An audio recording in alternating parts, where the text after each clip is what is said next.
Assalamualaikum warahmatullahi wabarakatuh.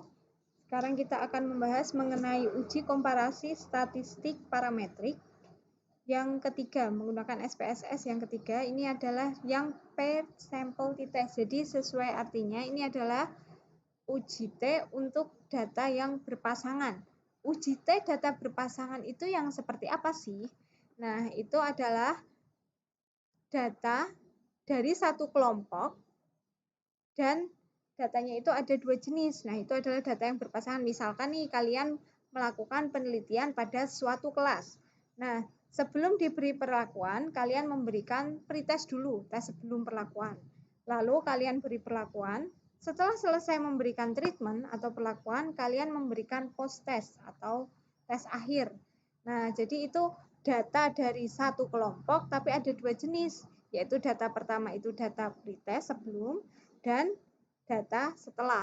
Jadi itu artinya data yang berpasangan. Jadi kalau kalian ingin membandingkan apakah data pretest dan data post-test itu rata-ratanya memiliki perbedaan yang signifikan, maka kita menggunakan uji komparasi atau uji perbandingan rata-rata yang uji T berpasangan. Ini kita tentukan hipotesisnya dulu langkah pertama.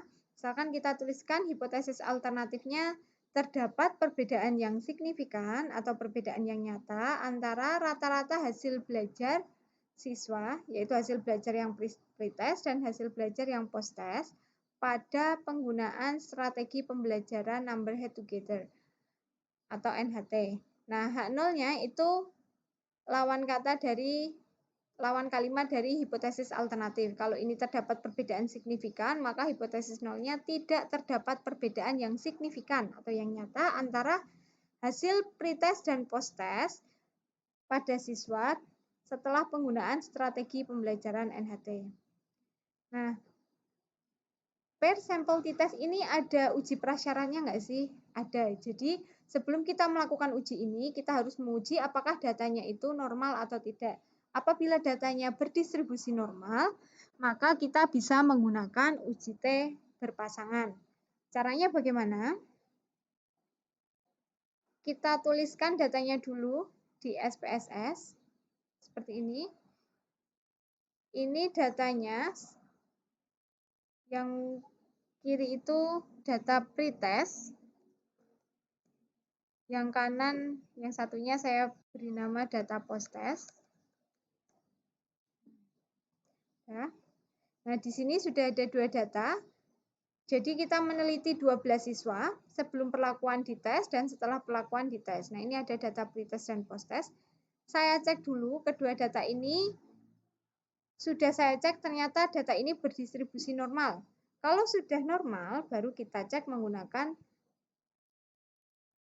uji T berpasangan. Jadi yang kita lakukan adalah klik analyze, lalu compare means. Selanjutnya adalah pair sample t-test, uji T berpasangan. Sudah, kita klik. Lalu ini yang pretest ini kita masukkan ke variabel 1. Yang post-test kita masukkan ke variabel 2. Nah, sudah ya. Jadi yang pretest saya masukkan ke variabel 1, yang post-test saya masukkan ke variabel 2. Lalu tinggal klik OK. Nah, hasilnya seperti ini. Di sini kita lihat nih. Tadi untuk pretest dan post-testnya, tadi yang pretestnya tadi yang ini ya, yang pertama, rata-ratanya sekian, post-testnya sekian. Sebenarnya sudah terlihat rata-ratanya ada perbedaan, tapi kita ingin tahu apakah perbedaannya itu signifikan. Di sini ada N-nya, datanya ada 12, di sini ada simpangan baku, standar deviasinya. Ini ada SME-nya. Nah, yang kita lihat yang mana sih? Jadi, yang perlu kita lihat adalah data yang bagian bawahnya.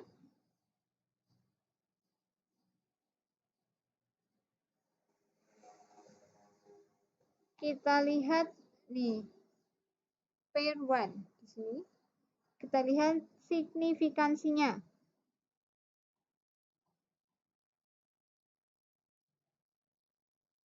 Lalu tinggal dilihat di sini ada 0,003.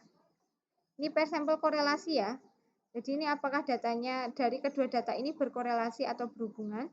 Dan kalau ingin melihat per sampel t-test, kita lihat tabel yang ketiga. Tabel yang ketiga ini hasil hitungan uji T-nya. Kalau T hitungnya sekian, ini derajat bebasnya 11. Lalu kita lihat dari signifikansi yang ini, itu adalah 0,000. Lalu kita cek ke kriteria keputusan. Nah, di sini kriteria keputusannya kita cek. Ternyata tadi signifikansinya adalah 0,00 ya. Signifikansinya 0,000. Nah, ini berarti lebih besar atau kurang dari? Nah, ternyata 0,00 ini kurang dari 0,05. Berarti kalau kurang dari 0,05 ini masuk kriteria yang mana? Kalau kurang dari 0,05 berarti masuk kriteria keputusan yang kedua. Berarti kesimpulannya yang ini. Kesimpulannya yang kedua.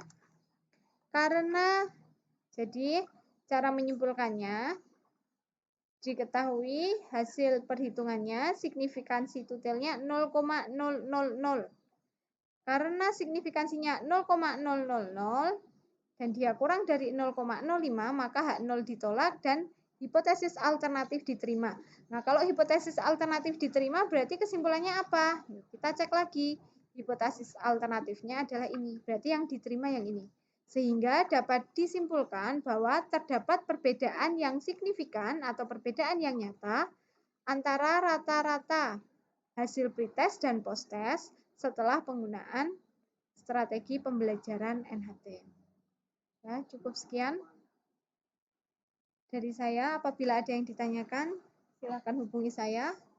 Wassalamualaikum warahmatullahi wabarakatuh.